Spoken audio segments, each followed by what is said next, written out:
Maria Wilson வந்து இந்த மாதிரி ஒரு தமிழ் பேசுவார் சொல்லிட்டு சத்தியமா படையின்றாப்புல படை பீச்சு இல்ல பீச்ல என்ன பீச்சு மெரினா பீச்சா இல்ல பெசநகர் பீச். ஜிடிபியில எப்படி ஜிடிபியில பாத்தீங்கன்னா தமிழ்நாடு 2வது இடத்துல இருக்கு, பொருளாதார வளர்ச்சி அடைந்திருக்கு. யார் சொல்றா? யார் வளர்ச்சி அடைஞ்சா? திமுக கவர்மெண்ட். இப்போ திமுக எதிர்த்து பேசினவங்க, திமுக ஊழல் பற்றி சொன்னவங்க எங்க போனீங்க? the one and only M K. Stalin. நான் வச்சுக்கோங்க, அவரை வேணா நீங்க தோக்கடிக்கலாம், ஆனா அவர் கொண்டு வந்த வளர்ச்சியை பத்தி தான் நீங்க காலம் காலமா பேசணும். எங்க போகுது தமிழ்நாடு? சிறப்பா போகுதுல. தமிழக வெற்றி கழகத்தை சார்ந்தவர்கள்லாம் பாத்தீங்கன்னா ஒரு மிகப்பெரிய ஒரு கோமல் ஆயிட்டானுங்க.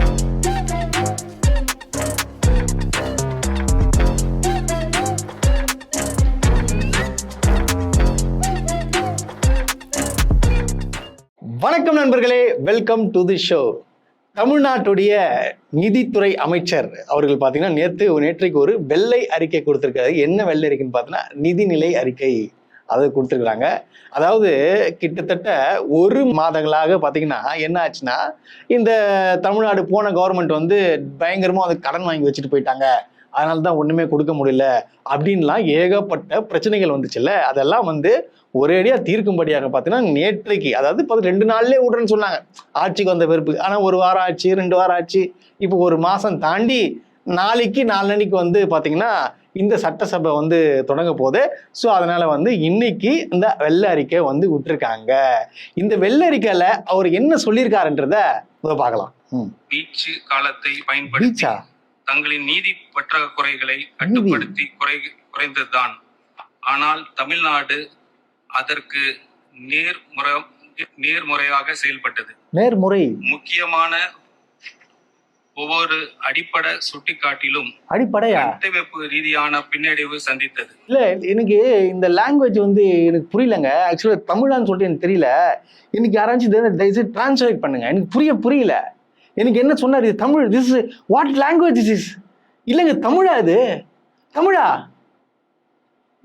ஐயோ, கஷ்டமா இருக்கு எனக்கு. ஒன்றும் கேட்க, யாராச்சும் தெரிஞ்சவங்க வந்தா தயவு செய்து வந்து கொஞ்சம் வந்து அவர் என்ன பேசுறான்றது மட்டும் கொஞ்சம் சொல்லிக் கொடுங்க. எனக்கு ஒண்ணுமே புரியலங்க. அது இது டிரான்ஸ்லேட் பண்ணுங்க. தமிழ்னு சொல்றாங்க, தமிழ்ல எந்த மாதிரி நான் கேள்விப்பட்டதே இல்லைங்க. அதாவது புதுமையான தமிழ் எல்லாம் வந்து பேசுறாங்க. அது பார்த்தீங்கன்னா மரிய வில்சன் வந்து இந்த மாதிரி ஒரு தமிழ் பேசுவார் சொல்லிட்டு சத்தியமா தெரியல. படையின்றாப்புல படை பீச்சு இல்ல பீச்ல என்ன பீச்சு மெரினா பீச்சா இல்ல பெசநகர் பீச்? இது என்ன ஒன்றும் புரியல. புசி ஆனந்த் பார்த்தா இட்டுன்னு போன்றாப்புல, இவரு என்னன்னா இப்படி பேசுறாப்புல. அது ஒரு நாளுக்கு காணே வராது, எதனா ஒன்று இஷ்டத்துக்கு பேசுவாரு. அது என்ன முன்னிப்பாக கவனிச்சாதான் புரியும். அதாவது எனக்கு என்னன்னா, எனக்கு இந்த மும்மொழி கொள்கையை வந்து நான் வந்து இப்போ ஆதரிக்கிறேங்க உண்மையாவே. ஏன்னா முன்மொழி கொள்கை வந்து நம்மளுக்கு கிடையாதுன்னு சொல்லிட்டு நான் எது போராடினவங்க. ஆனால் இந்த விஷயத்துக்காக வந்து நம்ம முன்மொழி கொள்கை கண்டிப்பாக ஆதரிக்கணும். ஏன் முன்மொழி கொள்கையை ஆதரிக்கணும்னு பார்த்தீங்கன்னா, இப்போ நான் சொல்றது வந்து எந்த எந்த எந்த மொழின்னு, சான்ஸ்கிரிட்டோ இல்லை வந்து ஹிந்தியோ அப்படிலாம் கிடையாது. அது இவங்க பேசுகிற மொழியை, ஏன்னா இவங்க தான் இதுக்கப்புறம் பேச போறாங்க. இவங்க என்னன்றது நம்மளுக்கு புரியாது. அதனால இவங்களே வந்து யாருன்னா வச்சு சொல்லி கொடுத்துருன்னா அதை ஏற்றுக்கலாம். இது எல்லா பள்ளிக்கூடத்துலையும் எல்லா காலேஜ்லையும் பார்த்தீங்கன்னா இது வந்து சொல்லி கொடுக்கலாம். சொல்லி கொடுத்து இந்த மாதிரி ஒரு மொழி ஒன்று வந்திருக்கு, தாவேக்கா ஆட்சி அமைச்சதுலேருந்து பார்த்தீங்கன்னா இந்த மாதிரி மொழி வந்திருக்கு அப்படின்னு சொல்லிட்டு நம்ம வந்து என்ன பண்ணலாம்னா கற்றுக்கலாம். ஏன்னா கற்றுக்கினா தான் நம்மளுக்கு என்ன பேசுகிறாங்க. ஒரு நிதித்துறை அமைச்சர், அப்புறம் பார்த்தீங்கன்னா ஆதவர்ஜன விளையாட்டுத்துறை அமைச்சர் அவர்கள்லாம், புசி ஆனந்த் அவர்கள், அவரும் ஒரு அமைச்சர், அது என்ன பேசுகிறாங்கிறது நம்மளுக்கு புரியணும் இல்லைங்க. ஸோ அதுக்காக நம்ம வந்து கத்துக்கணுன்ற ஒரு கட்டாயத்தில் இருக்கிறோம். ஸோ அதனால என்ன பண்றேன்னா மும்மொழி கொள்கையை நான் ஆதரிக்க வேண்டிய சூழ்நிலை ஏற்படுது. அதே போல பாத்தீங்கன்னா என்ன சொன்னானுங்க திமுக பாருங்க, அதாவது என்ன பண்ணுச்சுன்னா ஏகப்பட்ட முறைகேடுங்க, நிறைய முறைகேடு, சின்ன சின்ன விஷயத்துக்கெல்லாம் வந்து அதிகமா வந்து காசை போட்டு ஊழல் பண்ணிட்டாங்க அப்படின்னு சொல்லிட்டு சொல்லியிருந்தானுங்களே. அதெல்லாம் உடைக்கும்படி திரு மரிய வில்சன் அவர்கள் வந்து போட்டு உடைச்சிட்டாரு. உண்மையை உடைச்சிட்டாப்புல. அதாவது என்ன சொல்றாப்புலன்னா, திமுக வந்து இந்த நிதி அதை பார்த்தீங்கன்னா ஏகப்பட்ட திட்டங்கள் வந்து ஒதுக்குனாங்க. பார்த்தீங்கன்னா அந்த திட்டங்கள் யார் நான் சொல்லல, அவரு தான் சொல்றாரு. திட்டங்களுக்கு கரெக்டாக அமௌண்ட் போயிருக்கு. இது மேலே கீழன்றது போல என்னென்ன திட்டங்களுக்கு என்னென்ன அமௌண்ட் போட்டிருக்காங்களோ அது மட்டும் தான் கரெக்டாக போகுது. எந்த ஒரு முறைகேடும் நடக்கலை அப்படின்னு சொல்லிட்டு சொல்லியாச்சு. இப்போ என்ன பண்ணுவான்னா டிவிக்காரன் என்ன பண்ணுறது ஏது பண்ணுறதுன்னு தெரியாமல் முடிச்சுட்டு இருப்பேன். ஏன்னா இப்போ மரிவில்சனுக்கு தெரியாது, அவர் எழுதி கொடுக்குறாரு, படிச்சுட்டாப்புல. இதே நிதிநிலை அறிக்கை, இந்த வெள்ளை அறிக்கையை பார்த்தீங்கன்னா தங்கம் தென்னரசு, அதை போன கவர்மெண்ட்ல அவர் வந்து என்ன பண்ணிருக்காரு, அவரு வந்து வெளியிட்டிருக்காரு. ஸோ அதை தான் வந்து தூக்கின்னு வந்து 10 லட்சம் கோடி கடன் வாங்கிட்டாங்க, இவ 13 லட்சம் கோடி வந்து கடன்ல வந்து நிக்குது, என்னங்க ஏதுங்க அப்படின்னு சொல்லிட்டு யார் சொல்றா, இப்போ இவர் சொல்றாப்புல. இது நியாயமா? நியாயமா? ஆனா இவரே என்ன சொல்றாப்புல, ஜிடிபியில எப்படி ஜிடிபியில பாத்தீங்கன்னா தமிழ்நாடு 2வது இடத்துல இருக்கு, பொருளாதார வளர்ச்சி அடைந்திருக்கு. யார் சொல்றா? இது யார் வளர்ச்சி அடைஞ்சா? திமுக கவர்மெண்ட். இப்போ திமுக எதிர்த்து பேசினவங்க, திமுக ஊழல் பற்றி சொன்னவங்க எங்க போனீங்க, இங்க வாங்க. நான் சொல்லல, இவர் மரியவில்சன் அவர்கள் சொல்றாப்புல. கரெக்டா? அதாவது இவர் இன்னொன்னு ஒன்று சொல்றாப்புல, தமிழ்நாடு வந்து டவுன்ல வந்துச்சு சொல்றேன். நான் டவுன்ல வரவே இல்லை. நான் ஒரு லிஸ்டே கொடுக்குறேன். 1947 பார்த்தீங்கன்னா காலகட்டத்தில் பீகார் என்ற மாநிலம் 2வது இடத்துல இருந்துச்சு. இப்போ அதே பீகார் எங்க தெரியுமா இருக்கு, கடைசியில இருக்கு. கடைசியில இந்த தமிழ்நாடு இப்போ 2வது இடத்துல வந்திருக்கு. இது வளர்ச்சியா இல்லையா? இது யோசிக்கணும் வேணாமா? இப்போ எங்க போனீங்க போராளிஸ், திமுக எதிராக பேசுனீங்க, எங்க போனீங்க? கொஞ்சம் வாங்க வாங்க, கத்துக்கோங்க, என்னன்றது தெரிஞ்சுக்கோங்க. நான் எடுக்கல, பாடம் இவரே எடுத்துட்டாரு. இது போக மட்டும் இல்லாம பக்கத்துல இருக்காரு பாத்தீங்களா நிதிநிலை செயலாளர், நிதிநிலைத்துறை செயலாளர், அவர் தான் செயலாளர் அந்த இதுக்கு இருக்காரு. அவர் வந்து என்ன சொல்லியிருக்காருன்னா தெளிவா சொல்லிட்டாரு. அதாவது ஒன்றிய அரசின் கேப், அதாவது பாத்தீங்கன்னா ஒரு பவுண்டரி இருக்கும், அந்த பவுண்டரிக்குள்ள தான் கடன் வாங்கணும். அதை தமிழ்நாடு பவுண்டரிக்குள்ள மட்டும்தான் கடன் வாங்கியிருக்கு, அது அதிகமா கடன் வாங்கல அப்படின்னு சொல்லிட்டு யார் சொல்லியிருக்கா? அவரும் சொல்லியிருக்கா. அந்த வீடியோ நீங்க பாத்துக்கலாம். கவர்மெண்ட் பர்மிஷன் இல்லாம எந்த பாரோயிங்கும் செய்யப்படவும் இல்லை, செய்யப்படவும் முடியாது. ஸோ அந்த உச்சவரம்புக்குள்ள தான் இருக்குது. No denial about that fact also. But the fact remains that the loan levels are very high for us. And that is all that has been pointed out. It is not to say that it has crossed the lower level beyond what Government of India has allowed. பாத்தீங்களா? அவ்வளவுதான், simple. இப்போ எனக்கு ஒரு விஷயத்தை புரிஞ்சாகணும். இப்போ போற போக்குல எல்லாமே நல்லது சொல்லிட்டாப்புல. ஆனா இவர் நல்லது திமுக கொண்டு வந்த சாதனைகளை பத்தி தான் சொல்லியிருக்காப்புல. எல்லாமே சாதனை, பெரிய பெரிய சாதனை எல்லாம் ஆட்டோமேட்டிக்கா சொல்லிட்டாப்புல.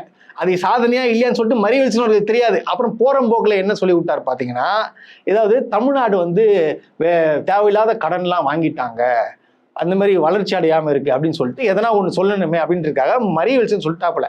மிஸ்டர் மரியவில்சன் அவர்களே, நான் உங்களுக்கு ஒன்னே ஒன்று சொல்றேன். இந்த நிதி ஆயோக்குன்னு சொல்லிட்டு டெல்லிக்கு போனார் பார்த்தீங்கன்னா நம்முடைய முதலமைச்சர் ஜோசப் விஜய் அவர்கள், அவர் என்ன பண்ணியிருக்காருன்னா அங்க போயிட்டு அங்க எல்லார்கிட்டையும் போயிட்டு அதாவது கம்பீரமா தமிழ்நாடு 2வது இடத்துல இருக்கு, பெண்களுக்கு பாதுகாப்பு கொடுக்குற ஒரு ஸ்டேட் எதுன்னு பார்த்தீங்கன்னா முக்கியத்துவம் வாய்ந்தது பார்த்தீங்கன்னா தமிழ்நாடு, ஜிடிபியில பார்த்தீங்கன்னா 2வது இடத்துல இருக்கு, எல்லாத்துலையும் டாப்ல நாங்க இருக்கிறோம் அப்படின்னு சொல்லிட்டு பெருமிதமா பேசிட்டு வந்திருக்காப்புல. அதெல்லாம் யார் செயல்படுத்தினா, யார் 2வது இடத்துக்கு வர வச்சா? யாரு? The one and only M K. Stalin. நான் வச்சுக்கோங்க, அவரை வேணா நீங்க தோக்கடிக்கலாம், ஆனா அவர் கொண்டு வந்த வளர்ச்சியை பத்தி தான் நீங்க காலமா பேசணும். திராவிட முன்னேற்ற கழகத்தின் வளர்ச்சியை பத்தி தான் இப்பவும் வந்து நீங்க பேசிட்டு இருக்கீங்க. நீங்க வந்து கொண்டு வந்த வளர்ச்சி இல்லை. இன்னமும் விர்ச்சுவல் வாரியர்ஸ் நண்பர்களே, தயவு செய்து இப்போ வரைக்குமாவது நீங்க புரிஞ்சுக்கீங்க, திமுக என்ன கொண்டு வந்தது, என்ன செய்ததுன்றத நம்முடைய முதலமைச்சர் அவர்களும் நம்முடைய அமைச்சர் அவர்களும் நேத்தே வந்து தெளிவுபடுத்திட்டாங்க. இப்ப என்ன பண்ணுவீங்க? அதான் கேள்வி. இப்ப எவ்வளோ பேச்சுகள், எவ்வளோ பழிகள், எவ்வளோ சுமைகள், என்னென்னமோ பேசுனீங்களா? நான் ஒன்று சொல்றேன், கேட்டுக்கோங்க. இப்போ கூட சொல்றேன், தைரியமா சொல்றேன், அதாவது சத்தமா கூட சொல்லுவேன். திமுக கொண்டு வந்த திட்டங்களை எவனாலையும் தடுக்கவும் முடியாது. அதை பேரை மட்டும்தான் மாத்துவீங்க தவிர அதோடைய பேஸ்ல மட்டும்தான் தமிழ்நாடு என்னைக்குமே செயல்பட்டு கொண்டுதான் இருக்கும்ன்றத ஆணித்தரமா இங்க நான் பதிவு வைக்கிறேன். என்னடா இவன் வெள்ளரிக்கையை பத்தி பேசிட்டான், ஸ்டார்டிங்ல எப்பவுமே வந்து பாலியல் வன்கொடுமை பத்தி தான் பேசுவான், என்ன ஆச்சு அப்படின்னு சொல்லிட்டு நீங்க கேட்பீங்க. எதுவுமே இல்லைன்னு நினைச்சிங்க தானே? கண்டிப்பா எதுவுமே இல்லைன்னு தானே நினைச்சீங்க? இல்ல, இருந்துச்சு.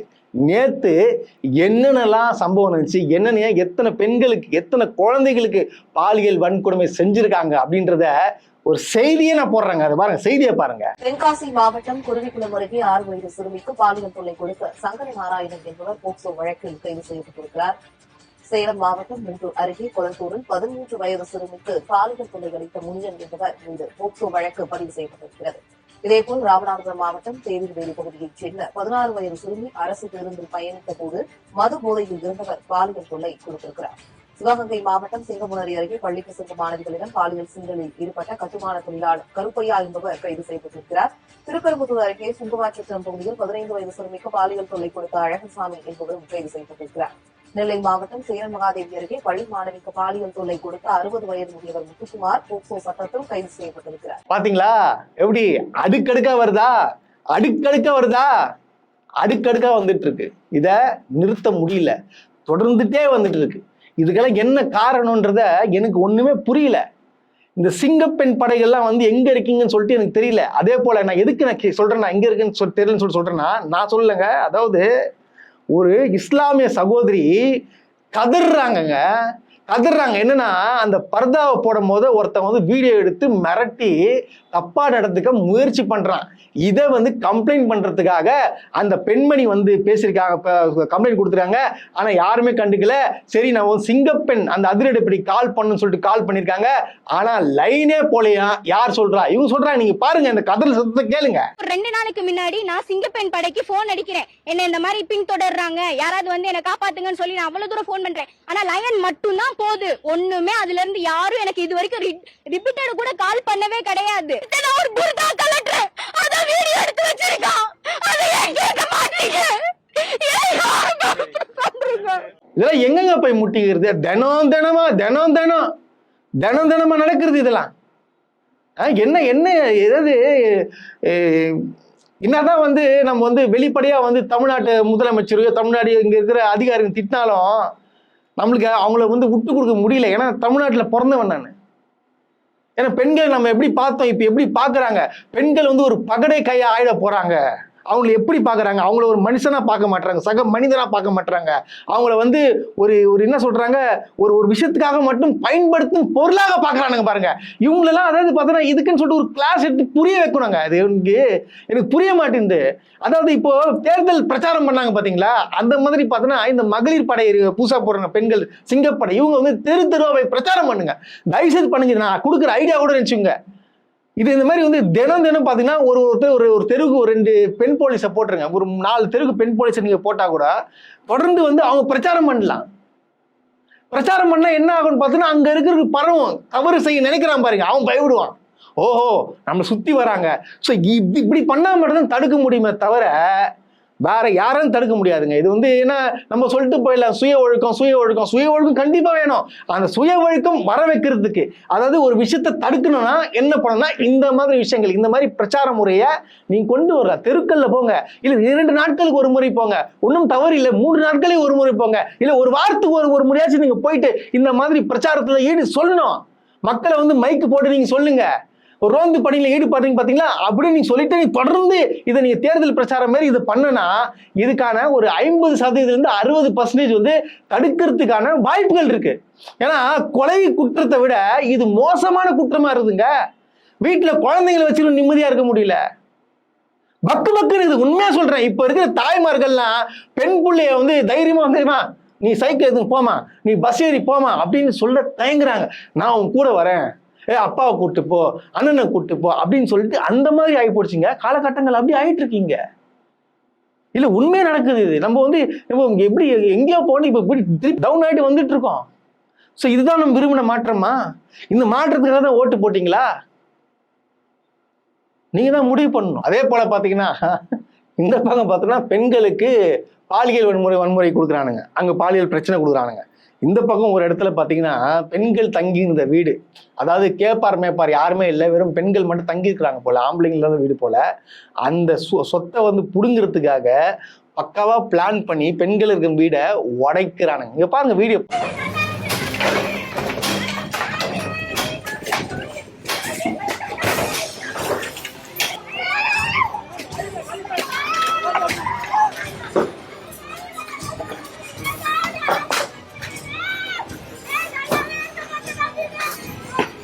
பதறுது பாருங்க, கத்துற குரலை கேளுங்க, உடைச்சி அந்த இடத்த ஆட்டையை போட பாக்குறானுங்க. இது வந்து யாரு கொடுக்குற தைரியம்? எந்த தைரியத்துல இறங்கி அடிக்கிறானுங்க? ஏங்க, எனக்கு போன ஆட்சியில பெண்களுக்காக முக்கியம் கொடுத்து பல திட்டங்களை கொண்டு வந்தாங்க. அதாவது பாத்தீங்கன்னா கலைஞர் கொண்டு வந்த முக்கியமான திட்டங்கள் பெண்களுக்கு என்னன்னு பாத்தீங்கன்னா அந்த சொத்தில் பங்கு, சரி பாதி பங்கு அது கொடுத்தாகணுன்றது ஒன்று கொண்டு வந்தாங்க. கொண்டு வந்ததுக்கு அப்புறம் பெண்கள்லாம் வந்து தைரியமா நடமாட ஆரம்பிச்சாங்க. தன் உழைச்சி சம்பாதிக்க தங்களே போயிட்டு சொந்த காலில் நிற்க ஆரம்பிச்சாங்க. வேலைக்கு போனோம், வேலைக்கு போய் சம்பாதிக்கணுன்றது கொண்டு வந்தது யாரு? திராவிட முன்னேற்ற கழகம் தாங்க. அது யாருக்குமே இன்னும் தெரியல. ஆனா இப்போ ஒரு தனியா இருக்கிறாங்கன்னு தெரிஞ்சு பெண்கள் தானே அடிச்சு பரட்டுங்கடான்னு சொல்லிட்டு அடிச்சு உடைக்கிறான், அங்க கத்துறான், கூச்சலிடுறான். பாத்துக்கோங்க எப்ப என்னென்ன நடக்குது. இவன் நான் இப்போ ஒருத்தன் அடிக்கிறேன்னா என் பின்னாடி தைரியம் ஆள் இருந்தாங்க அடிக்க முடியும். இப்ப இவன் பின்னாடி யாரு இருக்கா? இவனை அடிக்கிறவனு விட்டுறலாம் தவிர ஒருத்தன் பின்னாடி தைரியம் கொடுக்குறான் பாருங்க, அவனை விடக்கூடாது. அவனை பிடிச்சா இவன் வந்து அடங்கி போயிடுவான். இதுதான், இப்படிதான் பண்ணி ஆகணும். இந்த மாதிரி நாய்கள் எல்லாம், இந்த மாதிரி பொறுக்கிகளை, இந்த மாதிரி ஒரு எப்படி சொல்றது, இவங்கெல்லாம் வந்து மனுஷ ஜென்மத்துக்கே ஆகாதவன, இவங்கெல்லாம் வந்து இப்படிதான் பண்ணி ஆகணும். எவ்வளவு ஒரு மோசமா வந்து நடந்துக்கிறானுங்க. இதெல்லாம் பார்க்கும்போது தாங்க பதறுது. இது பார்க்கும்போது என்ன சொல்றது, சட்டம் ஒழுங்கு சரியில்லை. இதெல்லாம் வந்து நம்மள நார்த் இந்தியாக்காரன் பார்த்தோன்னா இப்ப நீங்க இத்தனை காலமா வந்து எங்களை கிண்டல் பண்ணி திட்டிருந்தீங்களடா, இப்ப என்னடா நடக்குது இங்க? கேட்பான மாட்டானா? கண்டிப்பா கேட்பான். இது தொடர்ந்து நடந்தா இருக்கு. அதாவது இப்ப புதுமையான இப்ப பாருங்க, இப்பவே வந்து பிரெயின் வாஷ் பண்ண ஆரம்பிச்சிட்டாங்க. யார? பள்ளி மாணவர்கள். அதுவும் பார்த்தீங்கன்னா சரியா 11, 12வது படிக்கும் மாணவர்களுக்கு. அதாவது இப்போ அவங்கள வந்து பார்த்தீங்கன்னா அடுத்தது பார்த்தீங்கன்னா ஓட்டு போடுற ஏஜ் வந்துடும்ல, ஸோ அவங்களே கவர் பண்றதுக்கான வேலைகளை இப்பவே இந்த அரசு நடத்திட்டு இருக்காங்க. அதுவும் பள்ளியில் படிக்கும் மாணவர்களை அரசியல் படுத்துறானுங்க. அது என்னன்னா ஒரு டேலண்ட் எக்ஸாம் அப்படின்னு சொல்லிட்டு கண்டக்ட் பண்றாங்க. ஸ்கூல்ல எல்லாம் பாத்தீங்கன்னா இன்டர் ஸ்கூல் காம்படிஷன்ஸ் அரசு சார்பா நடத்துவாங்க பாத்தீங்களா. ஸோ அந்த மாதிரி எக்ஸாம்ஸ் வந்து கண்டக்ட் பண்ணியிருக்காங்க. இவர் தந்தை என்ன பண்ணியிருக்காரு பார்த்தோன்னா, பையனை வந்து சரிப்பா நீ போய் எக்ஸாம் எழுதுப்பா அப்படின்னு சொல்லிட்டு விடுறதுக்காக போயிட்டு வந்துட்டு இருக்காரு. போய் திருப்பி கூப்பிடுறதுக்காக போய் கேட்டா, இல்ல உங்க பையன் வந்து இங்க இல்லைங்க பச்சைபாஸ் காலேஜ் போயிருக்காங்க அப்படின்னு சொல்லிட்டு தகவல் வந்திருக்கு. உடனே அவர் கேட்டிருக்காரு, என்னடா இது, எதுக்கு இங்க ஸ்கூல்ல தானே விட்டு போனேன், நீங்க பச்சைபாஸ் காலேஜ் அனுப்பிச்சு விட்டீங்க, என்ன கேட்காம நீங்க எப்படி அனுப்புவீங்க அப்படின்னு சொல்லிட்டு கேட்க, அப்பதான் வந்து சொல்றாங்க. அதாவது பாத்தீங்கன்னா எப்படி அவர் ஐடென்டிஃபை பண்ணிட்டாரு. ஆல்ரெடி பாத்தீங்கன்னா ஒரு கொஸ்டின் பேப்பர் மாதிரி கொடுத்துருக்காங்க, ஸ்கூல்ல இருந்தே கொடுத்துருக்காங்க. அது பின்னாடி திரும்பி பார்த்தா தமிழக வெற்றி கழகத்துடைய ஒரு சீல் இருக்கு. இது பார்த்தோன்னே இது என்ன சிம்பிள்னு சொல்லிட்டு கேட்க, அப்ப சொல்றாங்க, சாரி சார் எங்களுக்கு தெரியாது, இது கவர்மெண்ட் நிகழ்ச்சி நடந்துதான் வந்து நான் வந்து ஸ்கூல் ஸ்டூடெண்ட்ஸை வந்து என்கரேஜ் பண்ணோம். ஆனா வந்து என்ன ஆயிடுச்சுன்னா இந்த மாதிரி உங்களுக்கு தெரியாம ஆயிடுச்சு அப்படின்னு சொல்ல இவரும் கேள்வி, என்ன மேடம் ஒரு அசால்ட்டா மாதிரி பேசுறீங்க, எப்படி ஒரு கட்சி சார்பு நடத்துறீங்க, ஸ்கூல் எப்படி வந்து முன்னிருந்து வந்து பசங்களை அமுச்சு வைக்கும், எப்படி வந்து என்கரேஜ் பண்ணது மாதிரி போய் பண்ண சொல்லி என்கரேஜ் எப்படி மேடம் பண்ணோம். இது வந்து பாத்தீங்கன்னா கட்சி சார்பு ஏரியாக்குள்ள வந்து இந்த மாதிரி நிகழ்ச்சி நடந்தா போதும். அதாவது ஸ்கூல் பசங்களை ஸ்கூல் யூனிஃபார்ம்ல போயிட்டு இந்த மாதிரி நிகழ்ச்சிகள், அதாவது பாத்தீங்கன்னா டிவிக்கே நடத்தக்கூடிய எக்ஸாம், அந்த கட்சி சார்பா நடக்கக்கூடிய எக்ஸாம் வந்து எப்படி வந்து பசங்களை வந்து அனுமதிச்சிங்க அப்படின்னு சொல்லி கேட்கிறேன். பாருங்க வீடியோ பாருங்க. இங்க இல்ல எக்ஸாமினேஷன், பச்சைபாஸ் காலேஜ்ல எக்ஸாமினேஷன் சொல்லி தகவல் கொடுத்தாங்க. என்னடா பச்சைபாஸ் காலேஜ்ல எக்ஸாமினேஷன், நான் உங்க ஸ்கூல்ல நாடி தானே நான் இறக்கி விட்டேன், அதுக்காக ரெஸ்பான்சிபிளா ஒரு டீச்சரை கேட்டேன். இல்ல சார் எங்களுக்கு இது தெரியாதுன்னு சொல்லி அந்த சாம்பிள் கொஸ்டின் பேப்பர் கொண்டு போய் காமிச்சேன். அந்த சாம்பிள் கொஸ்டின் பேப்பர்ல எங்க டவுட் வந்து நான் கேட்டேன் அப்படின்னா, இந்த சாம்பிள் கொஸ்டின் பேப்பர்ல மேல அந்த ரவுண்ட் டேபிள்ல டிவி கேன் மென்ஷன் ஆயிருக்கு. இப்ப புரியுதுங்களா? இந்த வீடியோ நீங்க பாத்தீங்களா? அவர் எவ்வளவு தெளிவா கேட்கிறாரு. எப்படிங்க அந்த மாதிரி நீங்க பண்ணுவீங்க, ஒரு கட்சி சார்பா நடக்குது, எப்படி வந்து ஸ்கூல் யூனிஃபார்ம் போட்டு நடத்துவீங்க நீங்க அப்படின்னு சொல்லி கேட்கிற. கரெக்ட் தானே அது கேட்கிற கேள்வி? அப்ப இவங்களுடைய எண்ணம் என்ன? 12வதுல இருந்து இப்போதுல இருந்து என்ன பண்றாங்க, அந்த சின்ன பசங்க எல்லாம் வந்து இப்பவே பிரெயின் வாஷ் பண்ணி அடுத்த ஓட்டர்ஸ்க்கு ரெடி பண்றாங்க. பார்த்து எந்த அளவுக்கு ஒரு குறுக்கு புத்தி பாத்தீங்களா? இதெல்லாம் எங்க நடக்குமா? இதெல்லாம் தெரிஞ்சுக்கங்க. நீங்க என்னென்னலாம் எந்த விதத்துல மனசுல பூர்றாங்க பாத்தீங்களா? மனசுல பூந்து அவங்களுடைய அந்த பசங்களுடைய மைண்ட்ல விஜய் இறக்குறாங்க. ஏன்னா ஓட்டு போறதுக்காக இப்பவே ஸ்டார்ட் பண்றாங்க. எங்க போகுது தமிழ்நாடு, சிறப்பா போகுதுல. இந்த மாதிரி ஹிஸ்டரியில எந்த ஆட்சியில, அதிமுக எடுத்துக்கோங்க, திமுக எடுத்துக்கோங்க, ஏன் காங்கிரஸ் ஆண்டாங்க போயிடும் அப்ப அந்த காலத்துல ஃபர்ஸ்ட் ஒரு வாட்டி, அதை கூட எடுத்துக்கோங்க. அந்த காலத்துல இருந்து இப்போ வரைக்கும் யாராச்சும் கட்சி சார்ந்த நிகழ்ச்சிகள் இந்த மாதிரி வந்து ஸ்கூல் பசங்களை யூனிஃபார்ம் போட்டு எதனா பண்ணுவாங்களா? பாத்துருக்கீங்களா? அந்த மாதிரி நடத்தி பாருங்க. இது மட்டும் இல்ல, இன்னும் என்னென்ன நடக்க போகுதுன்றத பொறுத்திருந்து பாருங்க. இதெல்லாம் இப்படி இருக்கச்ச, அதாவது தமிழக வெற்றி கழகத்தை சார்ந்தவர்கள்லாம் பார்த்தீங்கன்னா ஒரு மிகப்பெரிய ஒரு கோமலை ஆயிட்டானுங்க. உண்மையாலுமே சொல்றேன். அதாவது அவங்களுக்குள்ளேயே வாழ்ந்துக்கிறானுங்க. அது எப்படின்னா, இதை நான் வந்து சிரிக்கிறதா இல்லை இவங்க நினைச்சு அழுவுறதான்னு சொல்லிட்டு தெரியல. அது என்ன பண்றான்னா, இப்ப பாருங்க, நம்ம வந்து பாத்தீங்கன்னா டிவி கேவல இறஞ்சாச்சு. புதிய தலைமுறையே நமக்கு வந்து பாத்தீங்கன்னா ரெகக்னைஸ் பண்ணது பாருங்க. தற்போது பாரதிராஜா இறந்து விட்டார் டிவி கேவில். வரேப்பா, சூப்பர்ப்பா. எப்படி நான் வந்து Facebookல போட்டிருந்தேன். புதிய தலைமுறை வந்து பாத்தீங்கன்னா எடுத்து நியூஸ்ல போட்டிருக்காங்க. ஏய் அந்த சிரிப்பு தாயா பாத்தீங்களா? அதாவது இவர் வந்து தமிழக வெற்றி கழகத்துல இறந்துட்டாராம். இவர் பேர் பாரதி ராஜா. இவர் என்ன பண்ணிருக்காரு, அப்படியே வந்து நியூஸ்ல வருதான். ஏஇல வந்து இவரே போட்டு இவரே டிவி பார்த்து சந்தோஷப்படுறாரு. பாத்தியா, நான் எழுதிட்டு நியூஸ்ல வருது. Facebookல இருந்து எடுத்து நியூஸ் போட்டாங்களாம்.